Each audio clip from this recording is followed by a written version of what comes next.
تو ابو جعفر منصور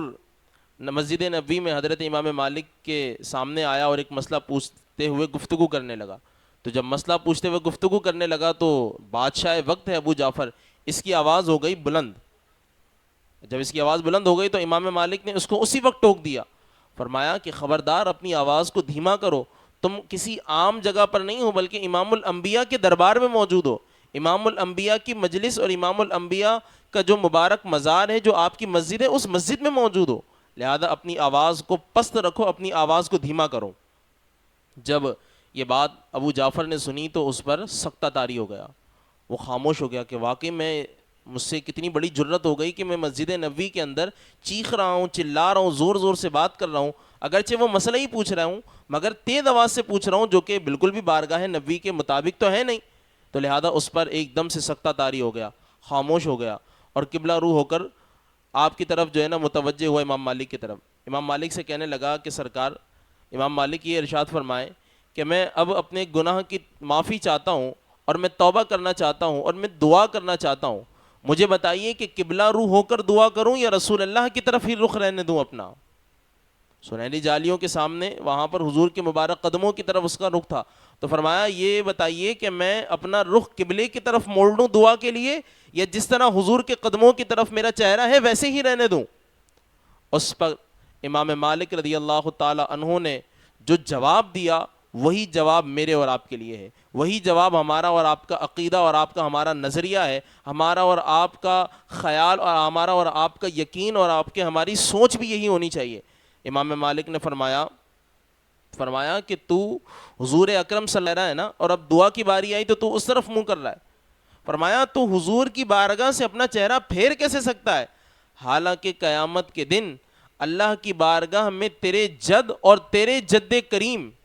یعنی تیرے باپ اور تیرے اوپر تک کے باپ دادا، یہاں تک کہ حضرت آدم علیہ الصلوۃ والسلام کا وسیلہ بھی حضور علیہ الصلوۃ والسلام ہے. فرمایا تو ان سے اپنے چہرے کو پھیر کیسے سکتا ہے، تیرے باپ دادا یہاں تک کہ حضرت آدم کا وسیلہ بھی محمد رسول اللہ ہے، تو ان سے کیسے پھیرے گا اپنے چہرے کو؟ تو حضور اکرم کی طرف رخ کر اور ان سے شفاعت کی درخواست کر، یہ اللہ کے لیے تیری بارگاہ میں دعا کریں گے اور اللہ ان کی دعا کو تیرے حق میں قبول فرمائے گا. لہذا اب بھی جب آقا علیہ الصلوۃ والسلام کے مبارک دربار پر جایا جائے تو حضور کی مبارک سنہری جالیوں کے سامنے آپ کے قدموں کی طرف رک کر کے بندہ کھڑا ہو تو ہمیشہ ایسے ادب و احترام کے ساتھ کھڑا ہو کہ جس طرح ایک بھاگا ہوا غلام اپنے مالک کے دربار میں واپس آتا ہے. آنکھیں نیچی ہوں، سر جھکا ہوا ہو، ادب سے جو ہے نا انسان کی کیفیت تبدیل ہو چکی ہو اور آقا علیہ الصلوۃ والسلام کی بارگاہ میں کھڑے ہو کر حضور سے اپنی شفاعت کا طلبگار ہو، حضور سے سوال کرے کہ اسألک شفاعت یا رسول اللہ، یا رسول اللہ میں آپ سے اپنے گناہوں کی سفارش مانگتا ہوں، میں آپ سے اپنے گناہوں کی سفارش چاہتا ہوں کہ آپ اللہ کی بارگاہ میں دعا کریں. قرآن پاک نے فرمایا وَلَوْ أَنَّهُمْ اذ ظلموا انفسهم جاؤوك فاستغفروا الله واستغفر لهم الرسول لوجدوا الله توابا رحیما. فرمایا لوگ اگر اپنی جانوں پر ظلم کر بیٹھیں، اپنے آپ پر ظلم کر بیٹھیں، گناہ کر بیٹھیں اور اپنے آپ کو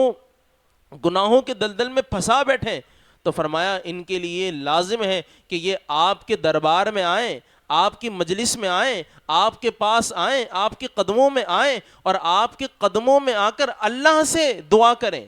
آپ کے قدموں میں آئیں. فرمایا اور پھر آپ اللہ سے ان کے لیے دعا کریں. تو فرمایا جب آپ ان کے لیے سفارش کریں گے، ان کے لیے دعا کریں گے، ان کی معافی کو طلب کریں گے آپ اللہ کی بارگاہ سے، تو فرمایا لوجد اللہ تواب الرحیمہ، تو فرمایا پھر ضرور آپ اللہ تبارک و تعالیٰ کو توبہ قبول کرنے والا اور بہت زیادہ مہربان پائیں گے.